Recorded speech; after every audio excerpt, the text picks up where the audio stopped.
What's up? What's good? What's poppin'? What's crackin'? What's percolating? What's really good in the hood? It's your man Theo Butler. Come on, somebody! It's Sunday. It's football Sunday. Steelers. Steelers. Come on, man. Come on, man. You got them out. Come on, man. Anyway, before we begin, like, share, subscribe, comment. You know what I'm saying? If you know me, grow me, sharing is caring. We're gonna go ahead and chop this thing up. It's Sunday. I know this is normally recast T'Challa or else boycott Black Panther 2. Low-key, I threw that in there. But I mean, at this point in time, it is what it is. We see the handwriting on the wall, and when I say we see the handwriting on the wall, we know it's an agenda out there. Derek Bozeman spoke on it December 8th. It ain't like they ain't played their hand exactly the way he said. Mr. Bozeman, you might need to play the lottery. Anyway, that ain't what this video is about, though. This video is about something. Shout out to my man Kelvin Woodson and everything like that. He has this program called Breaking Chains, Breaking Keys. So it's breaking something. But basically, we want to break the cycle, breaking cycle, something like that, in regards to how young black men and are coming into the world. And honestly, the video that I'm getting ready to share with you today is actually a video that can be applied to any man, regardless of your religion, regardless of your race, ethnicity, sexual preference, and everything like that. It's just something that I think we have gotten away from, considering what we are hyped and excited about seeing and everything like that. And basically it's about how two men, because I really do believe saying grown man is being redundant. I really, really do. So we're going to say how two men resolve conflict. Now, first and foremost, men understand that they're not always going to agree on everything. They're just not. And to be perfectly honest, most men, when it comes to having conversations, try their best not to have conversations that might lead to a conversation. Lead to a confrontation, i.e. the subject matter at hand. Men are careful, observant, respectful of one another's feelings. Men. But there are times when a serious, uncomfortable conversation needs to be had. And if the subject matter ain't that serious, those two men will agree to disagree, understanding that when it comes to that particular topic, they don't agree. They won't allow that disagreement to change regarding that particular topic to affect their overall view of one another. They just know on that particular topic, they don't agree. Why? Because more often than not, men have a tendency to agree on most things. Whether we are doing them or not, men tend to understand what the other man is saying more often than not. Now, there are those times there's going to be a disagreement that cannot be resolved with words. And men understand this. Men understand this. Let me tell you a story. As many of y'all know, I was in the Marine Corps for 6 years. I'm stationed in Memphis, Millington, Tennessee, Marine Aviation Training Support Group 90. I am assigned to Marine Aviation Training Support Group 90 as opposed to headquarters and headquarters Squadron 90. Two different things, yes. So, I'm a corporal. We have two sergeants in the room. It is field day. For those of y'all that don't know, that's Wednesday in the Marine Corps. And no, that is not when we go camping.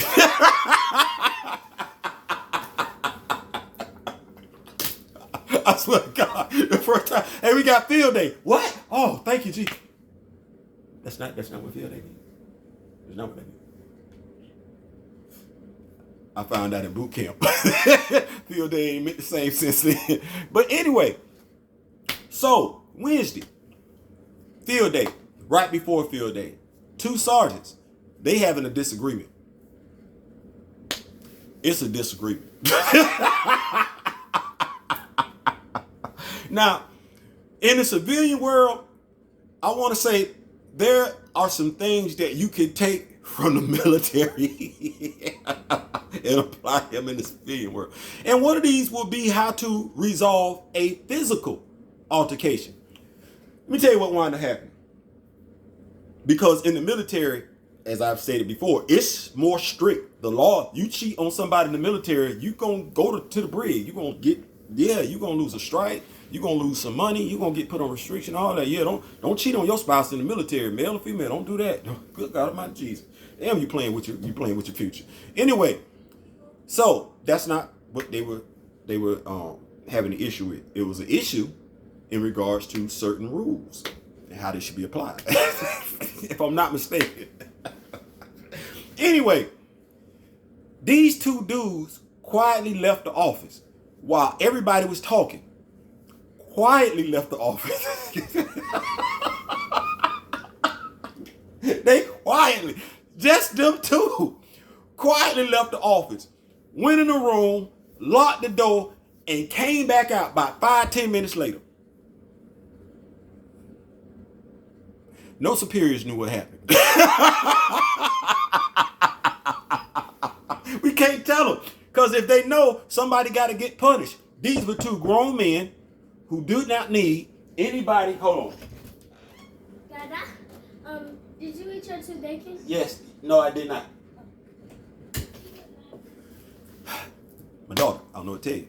I'm a father. It is what it is. So, as I stated, none of the superiors knew what happened. I.e., if you were a staff sergeant or above, E6, you didn't know what took place. You had an idea.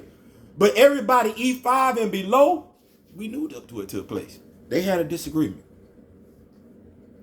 And they went in the room and handled it like two grown men. They came out a little bit worse for wear. But they came back with a healthy respect for one another. A healthy understanding for one another. They got along after that. I've gotten in fights as a kid. I can safely say I get along with the cats that I got into a fight with. And we were kids. Too many males today don't know how to resolve conflict. You do not know how to have a conversation. You don't know how to listen. You don't know how to speak. Knowing all that, and you're temperamental, emotional, getting your feelings real quick, sensitive. And there's nothing wrong with that. Recognize those emotions for what they are. Be okay with telling somebody that they hurt your feelings. Be okay with asking somebody to stop. And if that person is a man, they'll stop easily, quickly, with no questions whatsoever. They won't insult you. They won't tell you to get over it, because they will take their feelings into consideration as well and understand that there might be some things that they feel a certain type of way about that they don't want you to touch, that they don't want you to address, that they don't want you to speak on. That's why that whole respect thing comes into play.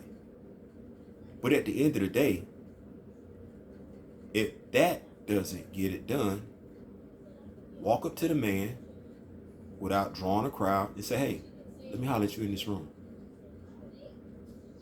Now watch this. That's where you need to listen to who you're speaking to. Because if the person gets loud, that's not a man. A man is either going to say one or two things. Hey man, my bad. Okay, let's go. And when they come out the room, nobody will know what took place between you and that man, except for you and that man. Won't be a world star moment. Won't be a YouTube moment. Nobody on social media would even know unless you tell them. But it'll just be between you and that man. But now, like I said, the first thing you should be able to do is use your words. Use your words. Take that other man's feelings into consideration. Think about how you would feel if somebody addressed you in such a manner. Understanding that everything being equal, everybody don't feel the same way about each and everything. What you're sensitive about might not be what that person is sensitive about. And what you're not sensitive about, that person might be very sensitive about. That's how men think. That's how men deal with conflict resolution. I ain't saying, I'm just saying. Listen, I appreciate y'all rocking with me and everything like that. And I know I said men, but to be perfectly honest with you, I don't really want to speak on women because even though I got 4 daughters and a granddaughter and I'm happily married, I really believe my Y chromosome, based on that some people tell it, makes me ignorant, stupid, having no clue when it talks to when it comes to addressing the X chromosome. So do I feel like I'm capable of addressing the X chromosome? I do. But hey, I ain't trying to have y'all come for me like that. I ain't saying. I'm just saying. Peace.